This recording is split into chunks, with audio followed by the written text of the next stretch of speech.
Olá amigos fãs de Elvis Presley. Quem acompanhou a série de vídeos que eu fiz sobre a passagem de Elvis, sobre a morte de Elvis, que conta acho que com mais de 15 vídeos, naquela oportunidade, quando eu encerrei a série, eu disse que ia no futuro fazer uma série sobre o relacionamento de Elvis com Priscila. E agora eu apresento a série, eu vou trazer este livro, Let's Play House, de 2010. Vou trazer o livro de 1981 de Goldman e também o livro de Priscila de 1985 e vou fazer uma costura de texto entre eles, sempre lembrando que o livro de Goldman é o primeiro, é de 1981, ele sabe muita coisa que Priscila depois foi contar em 1985. Eu acho que isso traz uma confiabilidade ao livro de Goldman, já que ele sabia de muitas coisas que a própria Priscila depois conta no livro dela. A série vai retratar o rompimento do casamento de Elvis e a paixão que Priscila viveu com Mike Stoney. Ok? Dia 24 agora, de maio, Priscila Presley completa 74 anos de idade. Então, eu vou fazer essa homenagem à Priscila e espero com isso elucidar o que aconteceu e que vocês, ao final da série, possam constatar que ninguém foi culpado, nem Elvis, nem Priscila, simplesmente são pessoas e as pessoas às vezes são atropeladas pela paixão. Então eu começo com um pequeno texto do livro de Priscila. Elvis me encorajou a treinar com Mike. Ele possui a qualidade de matador. Não há nada de duas pernas que possa derrotá-lo. Estou impressionado desde a primeira vez que o vi lutar. Gosto do seu estilo. De volta a Los Angeles, acertei com Mike que iria à sua academia no final de semana e assistiria a uma de suas aulas. Era uma viagem curta, apenas 45 minutos de carro. Elvis tinha razão. Mike irradiava confiança e classe, assim como muito charme pessoal e espírito. Uma amizade profunda se desenvolveria entre nós. Então aqui Priscila é o máximo que ela se permite falar no livro Elvis e Eu, de 1985. Mas temos Goldman, que esmiuçou, que entrevistou, que foi atrás das pistas e ele nos conta mais. Então, agora do livro de Goldman, fazendo uma colagem, alguns meses depois de se tornar mãe, Priscila começou uma busca ardente por um amante, pelo qual, consequentemente, rompeu o seu casamento. Então, agora eu volto ao livro da Priscila e, pelas palavras dela, vamos saber o que estava acontecendo que fez que ela procurasse um amante. Agora que eu era mãe, ele não sabia direito como me tratar. Comentara antes do casamento que jamais fora capaz de fazer amor com uma mulher que tivera um filho. Mas, durante a minha gravidez, até as últimas semanas, fizemos amor ardentemente. Ele sempre tomara muito cuidado em todas as ocasiões, com receio de machucar o bebê ou a mim, mas sempre se mostrara amoroso e sensível às minhas necessidades. Agora, os meses passavam sem que nada acontecesse. Escrevi no diário a 20 de abril. Fiquei muito embaraçada ontem à noite. Coloquei um negligê preto, deitei tão perto de Elvis quanto era possível enquanto ele lia. Creio que foi porque eu sabia o que eu queria e estava deixando isso patente. Beijei sua mão, depois cada dedo, o pescoço e o rosto. Mas esperei demais. Suas pílulas para dormir fizeram efeito. Então conta a Priscila, outra noite solitária. Então agora, voltando ao texto do Goldman. Ironicamente, a ocasião que inspirou este romance fatal foi criada por Elvis. Foi em um grande torneio de karatê realizado no dia 29 de maio de 1968 em Honolulu. Elvis tinha ido para o Havaí naquela semana de férias no Ilikai Hotel. Quando ele chegou, a mídia estava estridente diante dos anúncios do evento, que opôs os lutadores famosos das ilhas contra os campeões do continente. O patrocinador desta competição dramática foi um instrutor de karatê de Los Angeles, de origem havaiana, que Elvis tinha conhecido alguns anos antes em Beverly, Wilshire, Ed Parker.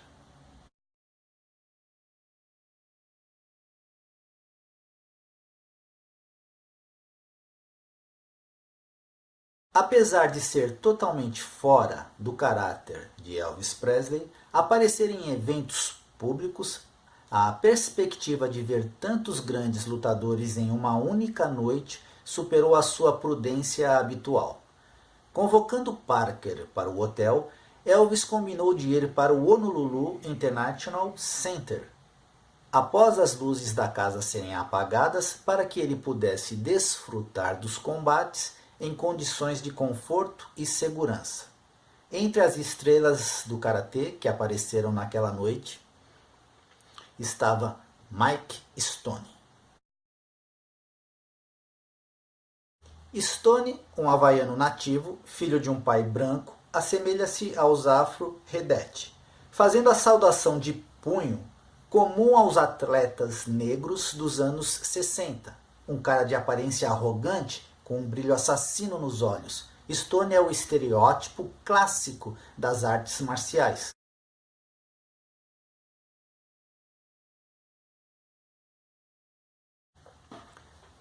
Nascido na ilha de Oahu, ele começou no karatê quando servia o exército. Dispensado em 1963, ele começou a treinar intensamente para competir. Dentro de 6 meses, ele estava aparecendo em combates locais. Em 1965, ele foi o campeão ocidental de karatê dos Estados Unidos. Em 1966, ele foi o grande campeão internacional. Nesse ponto, ele se casou e abriu uma escola no sul da Califórnia.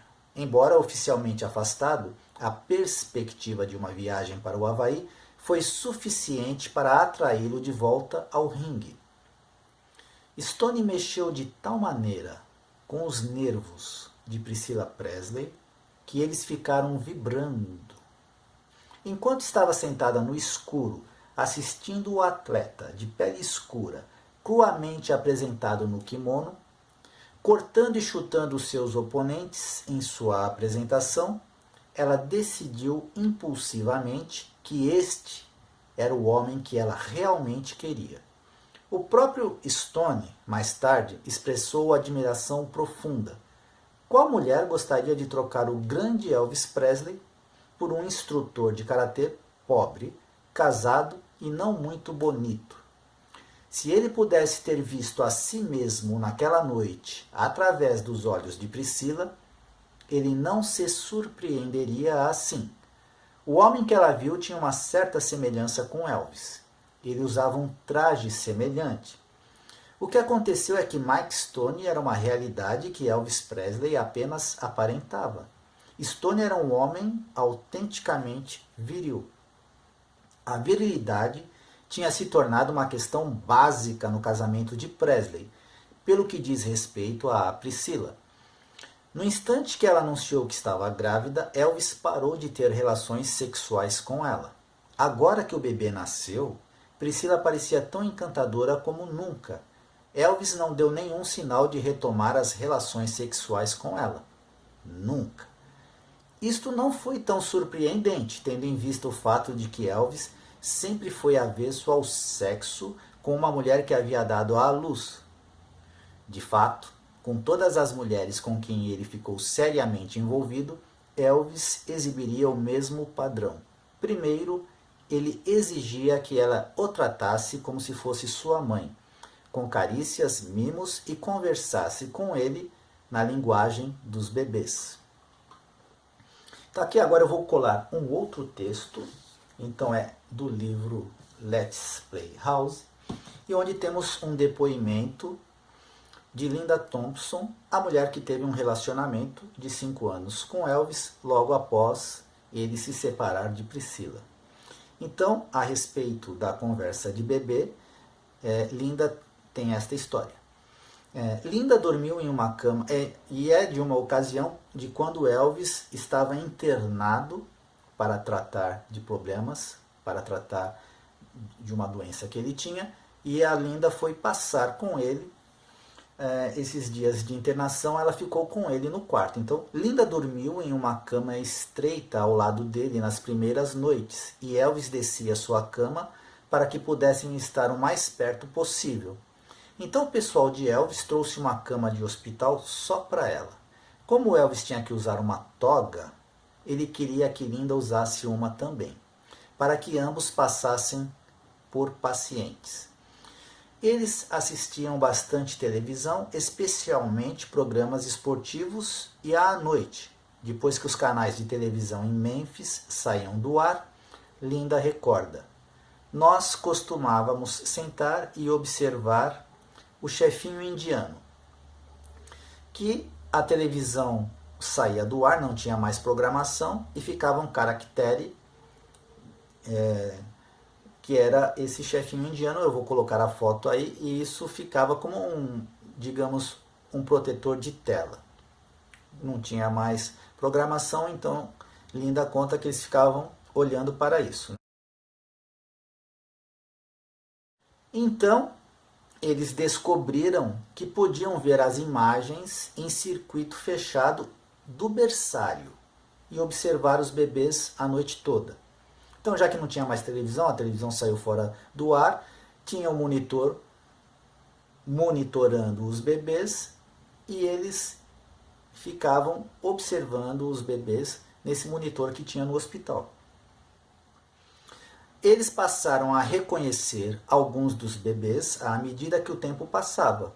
Um bebê parecia estar acenando para eles, e mais tarde, Linda lhe enviou sapatinhos, e as enfermeiras gravariam em fitinhas coisas como "Oi, Elvis", colocadas sobre berços e incubadoras.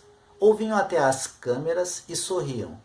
Eles ficavam animados quando avistavam um recém-nascido.